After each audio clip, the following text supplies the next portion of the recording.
Hello बच्चों, बहुत बहुत स्वागत है आप सभी का द्रोड़ स्कूल में। बच्चों, आप सभी के लिए खुशखबरी है कि एप्लीकेशन फॉर्म आ चुका है जवाहर नवोदय विद्यालय क्लास 11th के सिलेक्शन टेस्ट के लिए। तो आप सभी के लिए एक सुनहरा मौका है कि आपके परसेंट कम है। मान चलिए क्या होता है, पहले परसेंट बेस में होता था, परसेंट कम है फिर भी आपके सिलेक्शन के चांसेस है। ठीक है, क्लास 6 में नहीं हो पाया, 9th में नहीं हो पाया, अगर आपको नवोदय विद्यालय में पढ़ाई करनी है तो क्लास 11th में भी एक मौका आपके पास आ चुका है। ठीक है, तो इसके सिलेबस के बारे में बच्चे लगातार कमेंट से पूछ रहे थे कि सिलेबस क्या रहेगा, हमको बता दीजिए। ठीक है, तो यहाँ पे हम सिलेबस के बारे में बात करेंगे, सिलेबस के साथ साथ जितने भी सब्जेक्ट होंगे उसके बारे में कि कौन कौन सब्जेक्ट है, कितने नंबर के क्वेश्चंस आएंगे, टोटल कितने नंबर के होंगे। ठीक है, और साथ में मिनिमम कुछ कट ऑफ है, कुछ क्राइटेरिया है क्या जिसको क्रॉस करना पड़ेगा, वो भी मैं आप सभी को बताऊंगा। देखिए, अब आप क्लास 11th में जा रहे हैं तो आपको अपनी स्ट्रीम चुननी होगी। साइंस यानी मैथ्स या फिर बायो ले रहे हैं, या कॉमर्स या फिर ह्यूमैनिटीज के सब्जेक्ट, या फिर अलग से जो सब्जेक्ट होते हैं वो, तो सब कुछ आपको मैं बता दूंगा। ठीक है, तो स्ट्रीम वाइज सिलेक्शन क्राइटेरिया क्या क्या है, जितने चीजें हैं हम सब कुछ डिस्कस करते हुए चलेंगे। तो जो ठीक है, मेन टॉपिक पे आते हैं हम कि जिसकी बात करें हमको सिलेबस की। ठीक है, तो पहले देख लीजिए, बाइलिंगुअल इंग्लिश और Hindi question paper will be provided to candidate, मतलब हिंदी और इंग्लिश दोनों लैंग्वेज, मतलब कि जो भी क्वेश्चंस आएंगे हिंदी इंग्लिश दोनों लैंग्वेज में होंगे। ठीक है, अब इंग्लिश की बात करें, इंग्लिश खुद सब्जेक्ट है तो उसको हिंदी में थोड़ी दिया जा सकता है, बाकी जितने भी रहेंगे ना, जैसे साइंस हो गया, मैथ्स हो गया, वो सब के आपके हिंदी इंग्लिश दोनों में क्वेश्चन आए रहेंगे। बस इतनी ही बात आपको बताना चाहते थे। ठीक है, इतनी बात हो गई, चलिए आगे बढ़ते हैं सिलेबस पे। ठीक है, देखिए, the selection test will be 2.5 hour, मतलब आपको कितने घंटे का समय मिलेगा, 2 घंटे 30 मिनट। ठीक है, याद रखिए 2 घंटे 30 मिनट का समय मिलेगा, हो गया। और आपके पास 5 सेक्शन रहेंगे टोटल। आपका एग्जाम का टाइमिंग क्या रहेगा, 11 बजे से लेकर 1:30 बजे तक। ठीक है, और 2 घंटे 30 मिनट यानी 2.5 घंटे का समय मिलेगा, इतना याद रखिए।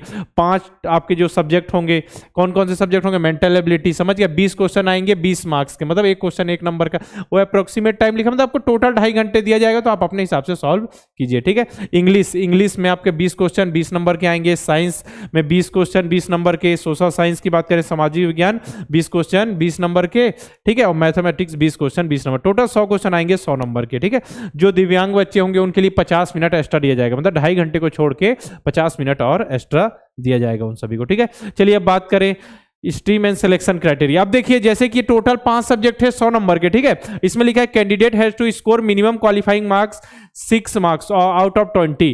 ठीक है, इन ऑल 5 सब्जेक्ट। देखिए, अब जैसे 5 सब्जेक्ट हैं, मान के चलिए आपने 4 सब्जेक्ट में 20 पूरे 20 नंबर ले आए, लेकिन एक में आपके नंबर केवल 2 नंबर आए, तो भी मतलब नहीं। इसमें क्राइटेरिया है कि 20 में मिनिमम 6 नंबर आपको लाना ही है।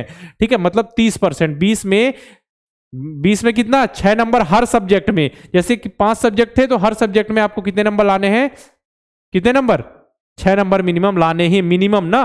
ठीक है, अब आपको साइंस चाहिए, जैसे आप स्कूल में एडमिशन ले रहे हैं तो आप अब 11th में साइंस चाहिए, किसी कॉमर्स चाहिए, किसी को ह्यूमैनिटीज यानी आर्ट के सब्जेक्ट चाहिए, तो उनके लिए क्या कंडीशन है। ठीक है, और वोकेशनल जो जो अलग से सब्जेक्ट होंगे उनके बारे में वीडियो बनाकर मैं समझा दूंगा। ठीक है, तो देखिए उसमें क्या होगा, जो आपके मेन सब्जेक्ट है, जैसे साइंस चाहिए उसमें फिजिक्स केमिस्ट्री जो कंपलसरी रहता है, मैथ्स पढ़ेंगे या तो बायो पढ़ेंगे, ऐसा होता है।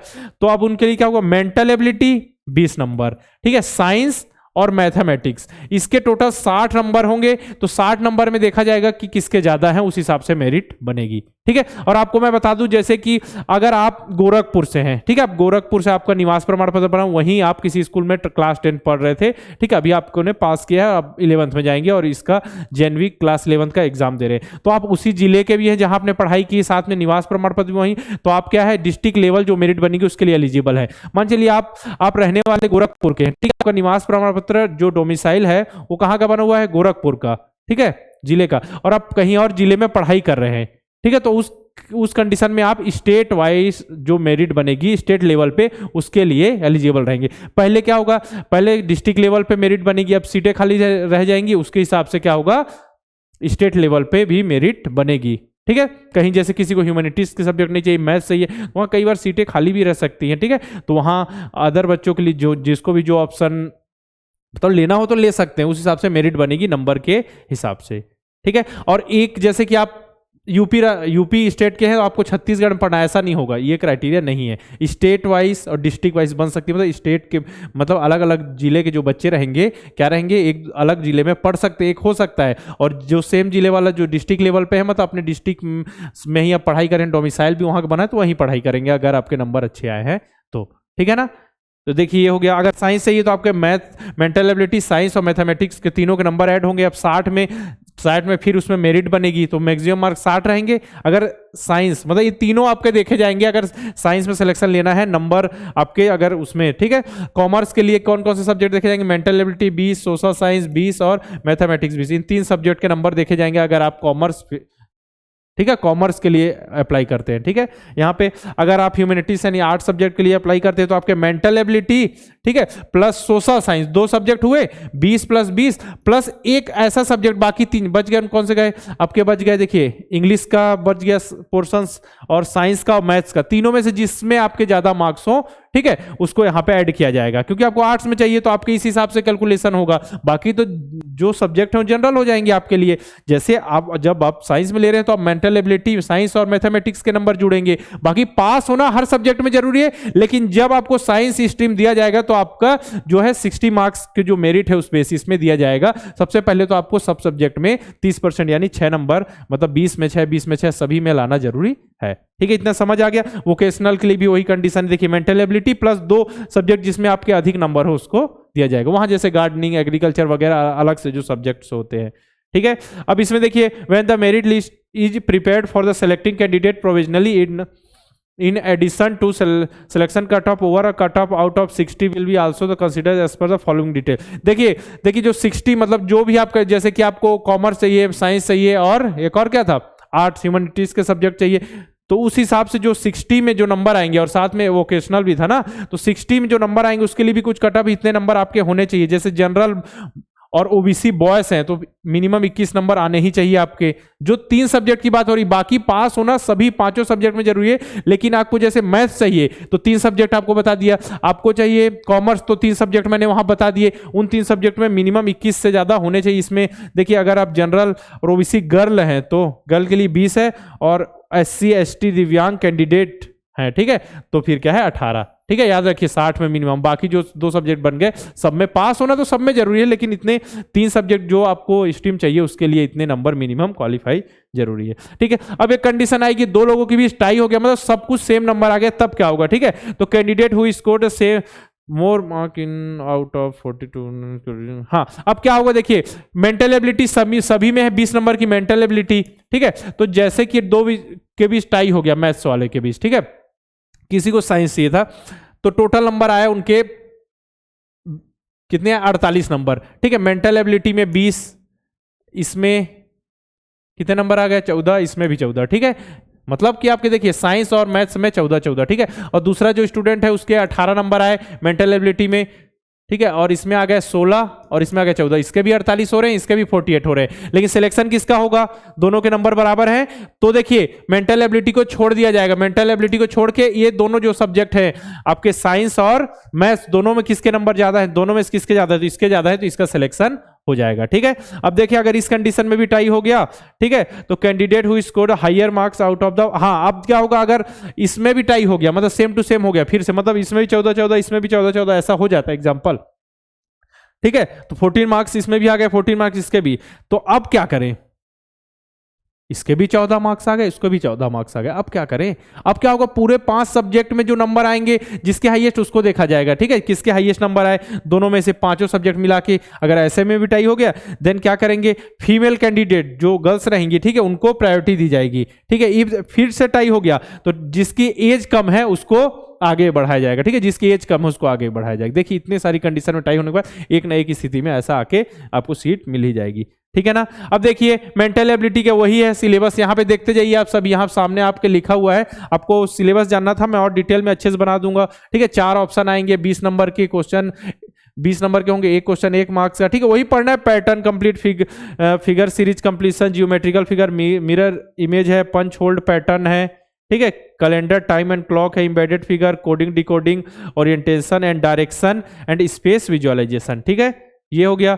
अब इंग्लिश की बात करें तो इंग्लिश में भी देखिए रीडिंग स्किल से 10 मार्क, मतलब टोटल 20 नंबर का है, 20 मार्क्स, ठीक है, 20 क्वेश्चन आएंगे। लेकिन देखिए रीडिंग स्किल के 10 मार्क्स के क्वेश्चन है, क्या है, पैसेज रहेंगे इसमें और केस बेस्ड पैसेज रहेंगे, ठीक है। और ग्रामर में देखिए टेंस, मॉडल्स और सब्जेक्ट, वर्ब, और जो वही ग्रामर का पोर्शन है देख सकते हैं, statement, questions, determiners, spelling, syntax, इस टाइप के क्वेश्चन आएंगे इंग्लिश के अंतर्गत। अब देखिए मैथ्स की बारी आ गई, तो मैथ्स में भी 20 क्वेश्चन आएंगे, ठीक है, 20 नंबर के एक क्वेश्चन 1 मार्क्स। रियल नंबर से रिलेटेड आ जाएंगे, अलजेब्रा मतलब देखिए नंबर सिस्टम, अलजेब्रा आपसे के सिलेबस में है। देन क्या है, कोऑर्डिनेट ज्योमेट्री है, ज्योमेट्री है, और क्या है देखिए ट्रिग्नोमेट्री है, ये सब तो आपने पढ़ा होगा ना, मेंसुरेशन है आपको पढ़ा भी दिया जाएगा, स्टैटिक्स एंड प्रोबेबिलिटी है। इतना हो गया। साइंस का सिलेबस देखिए, अब साइंस का आप सभी रोक के देखिए क्या कीजिएगा, सिलेबस है इसको स्क्रीनशॉट ले लीजिएगा, जैसे ही मैं स्क्रीन पे पहुंचू आप पॉज कर लीजिएगा, ठीक है, पॉज करके आराम से देखिएगा, आपको दिखेगा हाई क्वालिटी, हाई कर लीजिएगा अगर नहीं दिख रहा होगा तो। अब साइंस की बात करें तो साइंस में देखिए इसमें मटेरियल्स की बात हुई है, ठीक है, chemical substance, nature and behaviour. Then देखिए metals, non metal, carbon compounds हैं, और क्या है सिलेबस में आपका the world of living, natural phenomena है, ये सब चीज़ों आप सभी को पढ़ना है। How things works, effect of current, natural resources, ये सब चीज़ें हैं। अब बात है किसकी बात करें, कौन सी सिलेबस की, आपकी सोशल साइंस। सोशल साइंस के अंतर्गत देखिए 20 क्वेश्चन आपको बताया, 20 मार्क्स के, ठीक है। अब इसमें देख लें क्या है, देखिए इसमें भी क्या, the rise of nationalism in Europe, nationalism in India, ठीक है, और क्या पढ़ना है, लाइवलीहुड, इकोनॉमिक्स एंड सोशल, क्या है सोसाइटीज के बारे में, द एज ऑफ इंडस्ट्रियलाइजेशन और print culture and modern world, ठीक है, कंटेम्प्रेरी इंडिया हो गया। इसके बाद और क्या पढ़ना है, water resources, agriculture, forest and wild life, ठीक है, मिनरल एनर्जी रिसोर्सेस। आप सभी सबको स्क्रीनशॉट लेते जाइएगा, स्क्रीन पे आप क्या आ रहा है उसको ये क्वालिटी बढ़ा के देख लीजिएगा, नहीं दिख रहा होगा। मैन्युफैक्चरिंग इंडस्ट्रीज, ठीक है, लाइफ लाइन और किधर नेशनल इकोनॉमीज, ये सब पढ़ना है अपने को।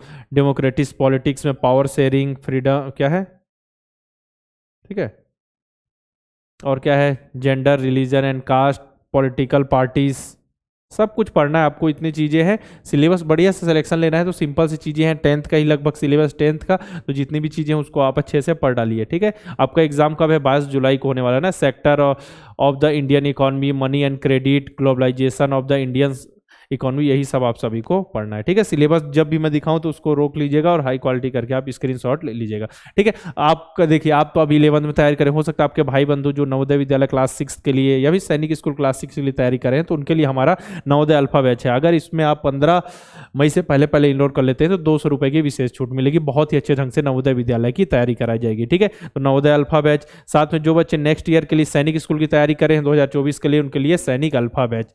कोर्स के बारे में अधिक जानकारी के लिए आप हमारे हेल्पलाइन नंबर 6260388369 पर कॉल, ठीक है, 6260388361 पे कॉल करके आप इंफॉर्मेशन ले सकते हैं, ठीक है। यहाँ पे मैंने 9 बता दिया, क्या है 361 6260388361 पे कॉल कीजिए और इन्फॉर्मेशन ले सकते हैं जो भी तैयारी कर रहे हो, ठीक है। तो देखिए आपको सिलेबस के बारे में बता दिया, आप सिलेबस से रिलेटेड ज़्यादा आपको डाउट आ रहे थे, बच्चों कमेंट आ रहे थे, तो हमने सिलेबस बता दिया, साथ में कंप्लीट प्रोसेस बता दूंगा, डॉक्यूमेंट कौन कौन से लगेंगे आप सभी, ठीक है। तो आप सभी को वीडियो को लाइक करना है, दोस्तों को शेयर करना है, चैनल को सब्सक्राइब नहीं किया तो चैनल को सब्सक्राइब करके बेल आइकन पर आप सभी को क्लिक जरूर करना है, ठीक है। फिर इसी तरीके के वीडियो मैं लेकर आपके लिए आता रहूँगा। चलिए मिलते हैं नेक्स्ट वीडियो में।